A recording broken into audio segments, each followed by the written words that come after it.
Okay, so I wanted to make this video um, because it's pretty really important,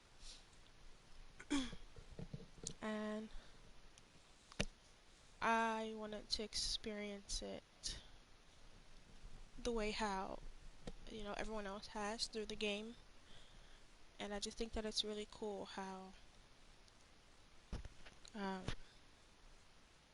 Fortnite creators, and all the business people behind Fortnite and the game creators, they've paid attention to a lot of things and they've voiced their opinions in terms of Black history, which is American history, and they've been, very active and doing things for, people of color, Black Lives Matter, stuff like that. So I was not surprised when I saw this because they already had been doing stuff in 2020, bringing attention to things that were going on, and we know those things in terms of the protests and stuff like that. So here we have, Dr. King, Martin Luther King. We know who he was. We know he was a very, very important person in history. Um, and I'm gonna play the video real quick, and then we're gonna go to uh, um, to the playing area.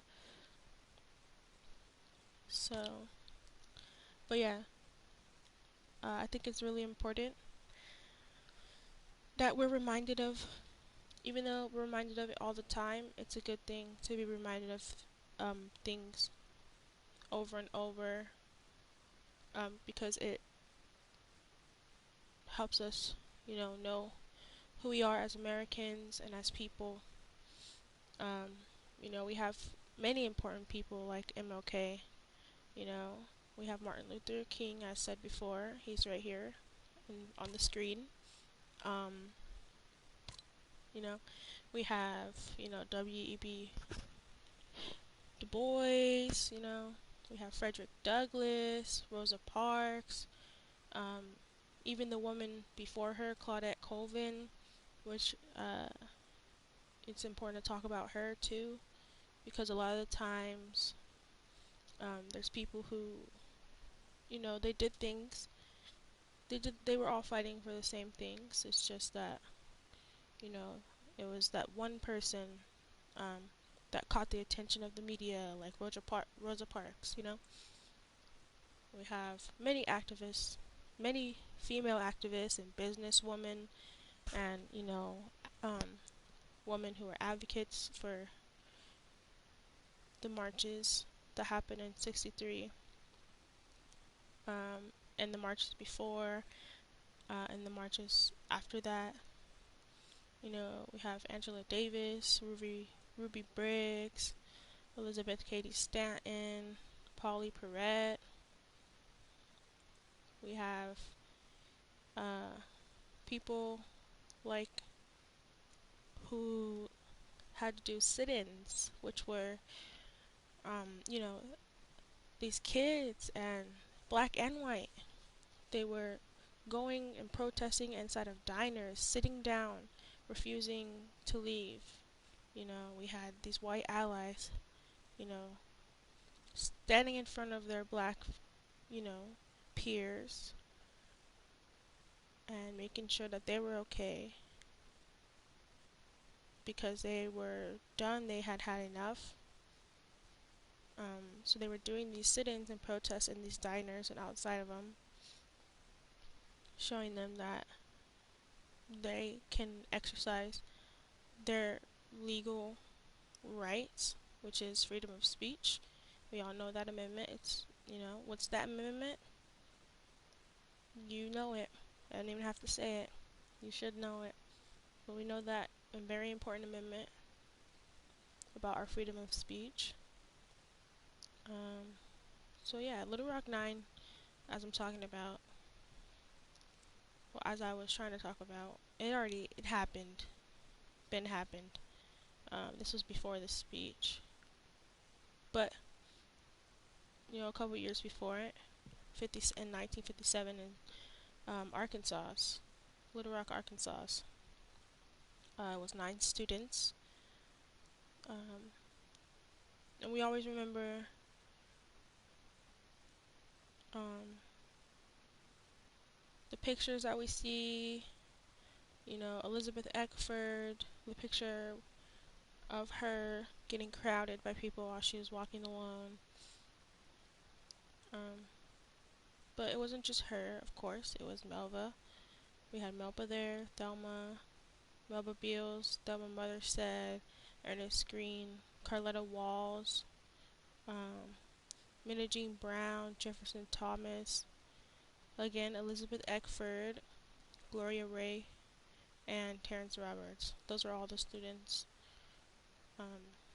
So here we have these students, you know, in the late 50s, well, early 50s, mid,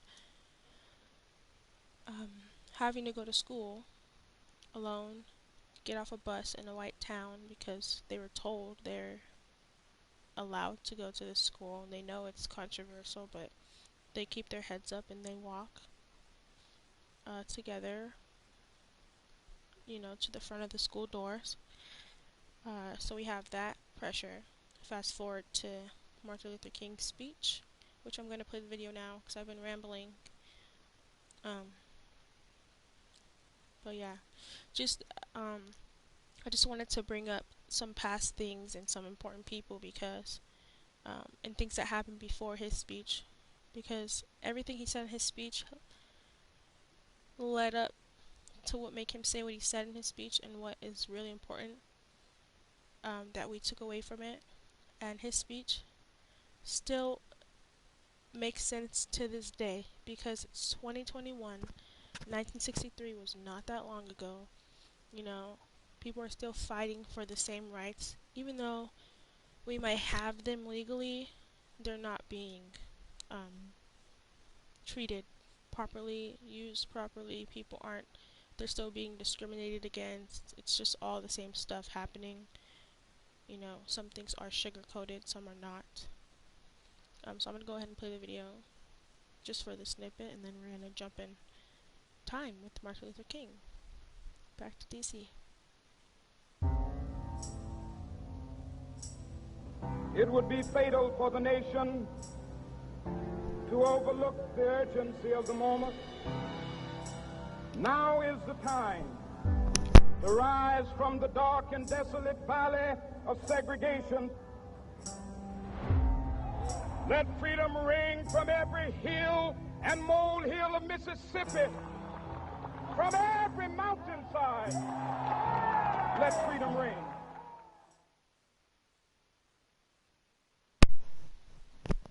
Okay, so that was the video.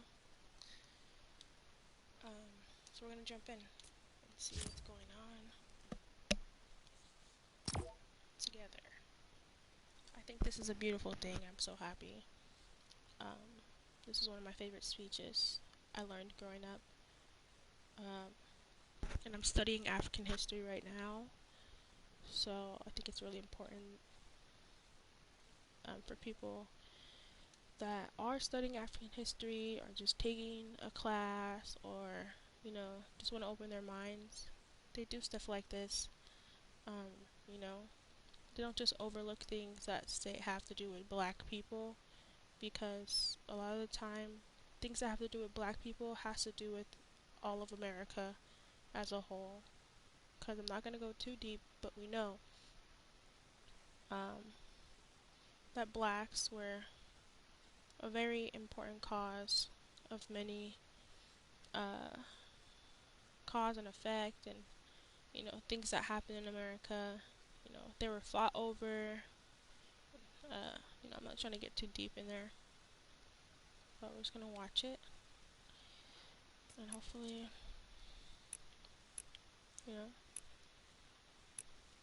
whoever's watching enjoys it. And you go out and do your own things.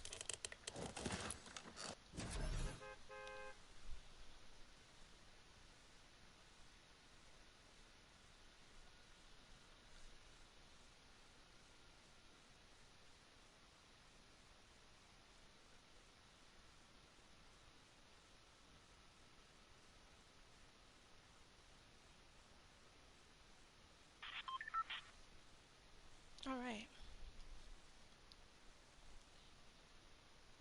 I'm a little lagging. I'm lagging a little bit. Wow, look at this. I'll make sure I don't want to hear anybody talking. Let's see.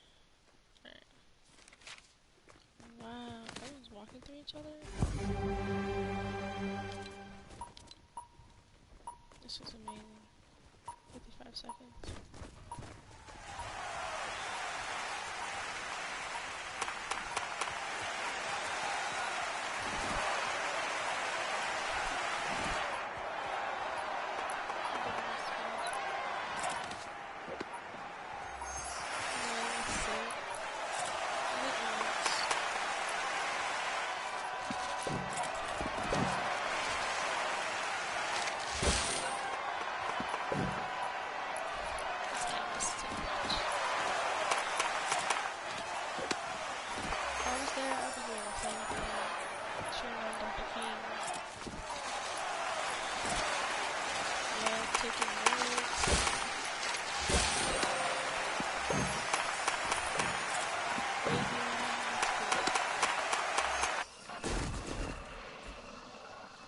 I think what's really important is a lot of these players are kids. I think it's crazy.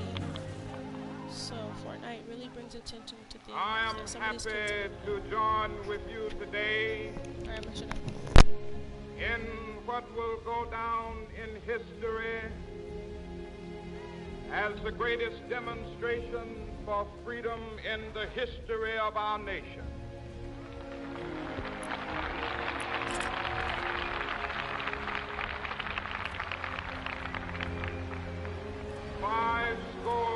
Years ago, a great American in whose symbolic shadow we stand today signed the Emancipation Proclamation. This momentous decree came as a great beacon light of hope to millions of Negro slaves who had been seared in the flames of withering injustice. It came as a joyous daybreak to end the long night of their captivity. But 100 years later, the Negro still is not free. 100 years later, the life of the Negro is still sadly crippled by the manacles of segregation and the chains of discrimination. 100 years later, Negro lives on a lonely island of poverty in the midst of a vast ocean of material prosperity. 100 years later,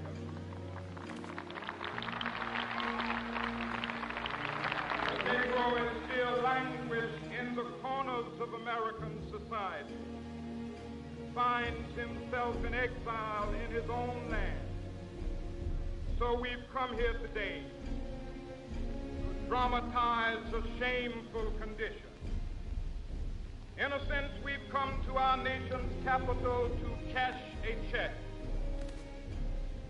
When the architects of our republic wrote the magnificent words of the Constitution and the Declaration of Independence, they were signing a promissory note to which every American was to fall heir.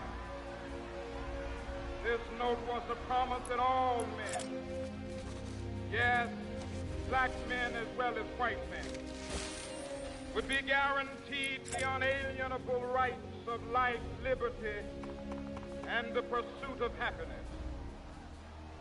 It is obvious today that America has defaulted on this promissory note insofar as her citizens of color are concerned. Instead of honoring this sacred obligation, America has given the Negro people a bad check, a check which has come back marked insufficient funds.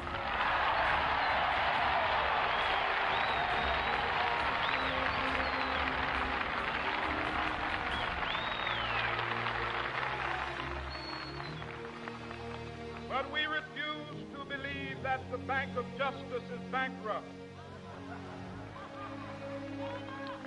We refuse to believe that there are insufficient funds in the great vaults of opportunity of this nation. So we've come to cash this check, a check that will give us upon demand the riches of freedom and the security of justice.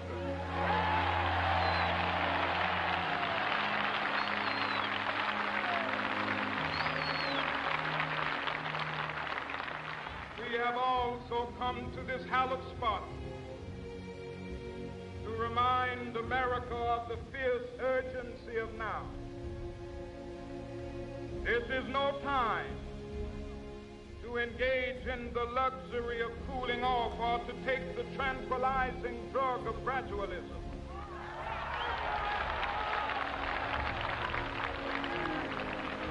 Now is the time to make real the promises of democracy. Now is the time to rise from the dark and desolate valley of segregation to the sunlit path of racial justice. Now is the time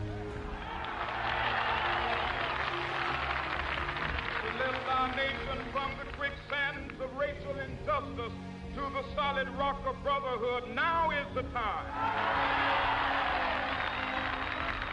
Make justice a reality for all of God's children. It would be fatal for the nation to overlook the urgency of the moment. This sweltering summer of the Negro's legitimate discontent will not pass until there is an invigorating autumn of freedom and equality. 1963 is not an end, but a beginning. Those who hope that the Negro needed to blow off steam and will now be content will have a rude awakening if the nation returns to business as usual.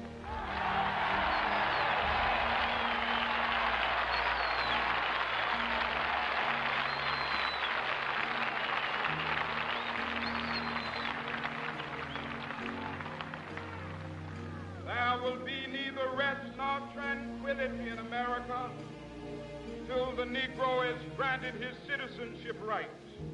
The whirlwinds of revolt will continue to shake the foundations of our nation until the bright day of justice emerges.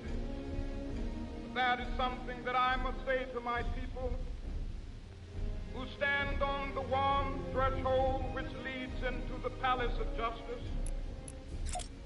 In the process of gaining our rightful place, we must not be guilty of wrongful deeds.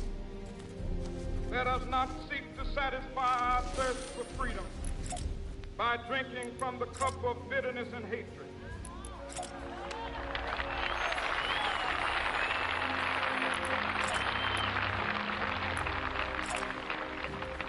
We must forever conduct our struggle on the high plane of dignity and discipline. We must not allow our creative protests to degenerate into physical violence. Again and again, we must rise to the majestic heights of meeting physical force with soul force. The marvelous new militancy which has engulfed the Negro community must not lead us to a distrust of all white people. For many of our white brothers, as evidenced by their presence here today, have come to realize that their destiny is tied up with our destiny.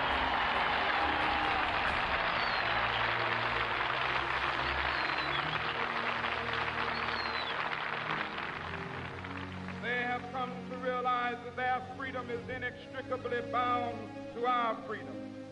We cannot walk alone. As we walk, we must make the pledge that we shall always march ahead. We cannot turn back. There are those who are asking the devotees of civil rights, when will you be satisfied? We can never be satisfied as long as the Negro is the victim of the unspeakable horrors of police brutality. We can never be satisfied as long as our body is heavy with the fatigue of travel, cannot gain lodging in the motels of the highways and the hotels of the city.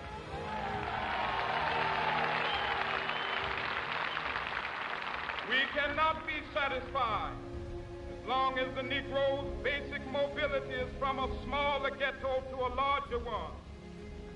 We can never be satisfied as long as our children are stripped of their selfhood and robbed of their dignity by signs stating for whites only.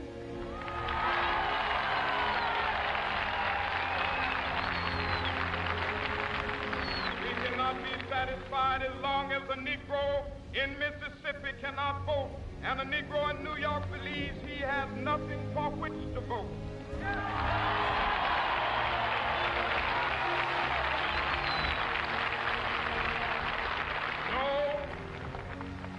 No, we are not satisfied, and we will not be satisfied until justice rolls down like waters and righteousness like a mighty stream.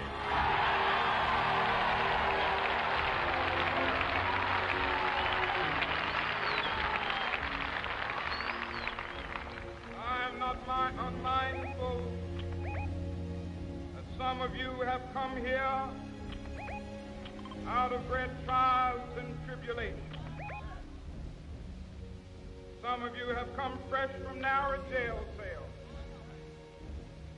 Some of you have come from areas where your quest for freedom left you battered by the storms of persecution, staggered by the winds of police brutality. You have been the veterans of creative suffering. Continue to work with the faith that unearned suffering is redemptive. Go back to Mississippi. Go back to Alabama. Go back to South Carolina. Go back to Georgia. Go back to Louisiana. Go back to the slums and ghettos of our northern cities, knowing that somehow this situation can and will be changed. Let us not wallow in the valley of despair. I say to you today, my friends,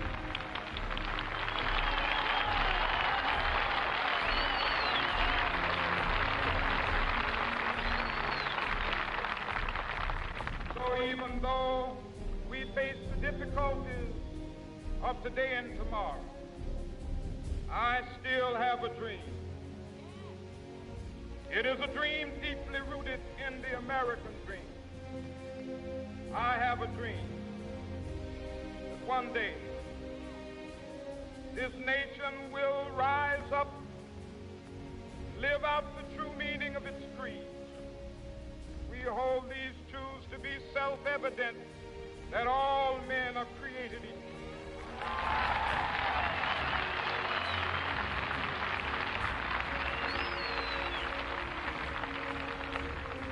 I have a dream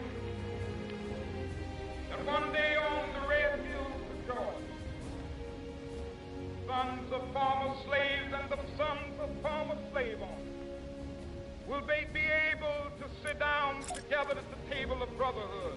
I have a dream that one day even the state of Mississippi, a state sweltering with the heat of injustice, sweltering with the heat of oppression, be transformed into an oasis of freedom and justice. I have a dream. My poor little children will one day live in a nation where they will not be judged by the color of their skin, but by the content of their character. I have a dream today.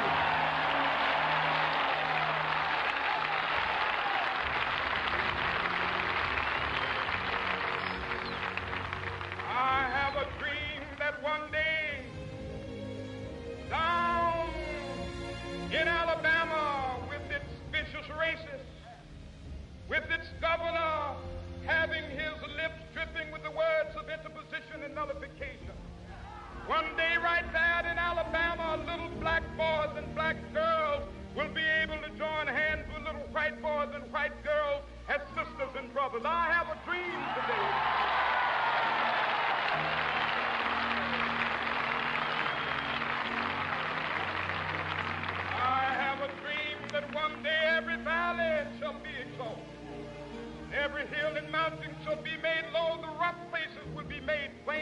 and the crooked places will be made straight, and the glory of the Lord shall be revealed, and all flesh shall see it together. This is our hope. This is the faith that I go back to the South with. With this faith, we will be able to hew out of the mountain of despair a stone of hope. With this faith, we will be able to transform the jangling discords of our nation into a beautiful symphony of brotherhood. With this faith, we will be able to work together, to pray together, to struggle together, to go to jail together, to stand up for freedom together, knowing that we will be free one day. This will be the day.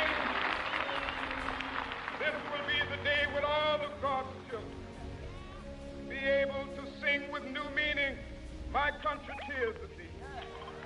Sweet land of liberty of thee I sing. Land where my fathers died, land of the pilgrim's pride. From every mountainside, let freedom ring. And if America is to be a great nation, this must become true. So let freedom ring. From the prodigious hilltops of New Hampshire, let freedom ring. From the mighty mountains of New York, let freedom ring. From the hiking Alleghenies of Pennsylvania, let freedom ring. From the snow-capped Rockies of Colorado, let freedom ring. From the curvaceous slopes of California.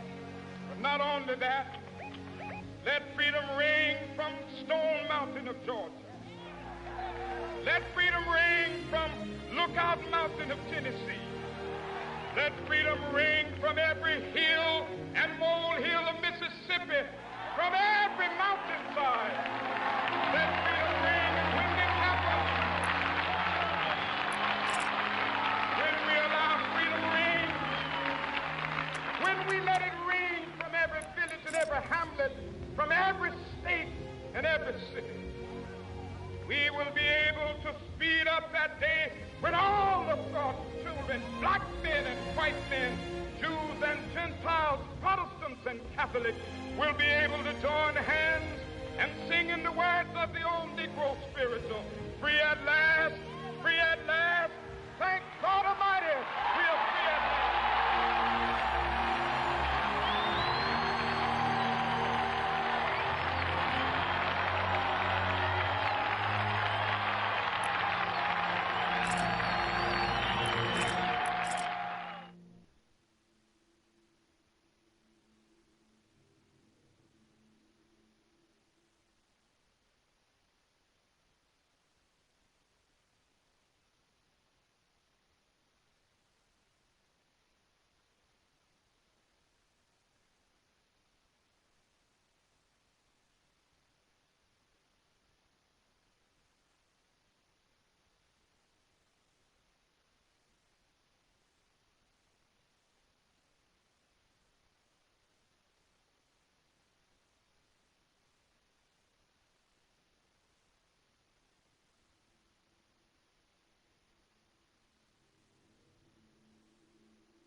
These are the sit-ins I was talking about. Over here, Rosa Parks, marches, freedom riders,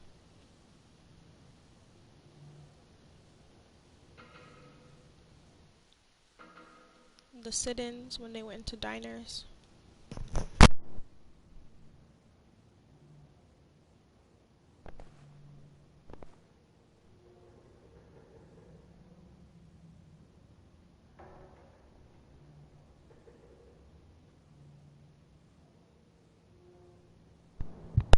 This is all causes and effects of Jim Crow laws, which segregated everyone from each other.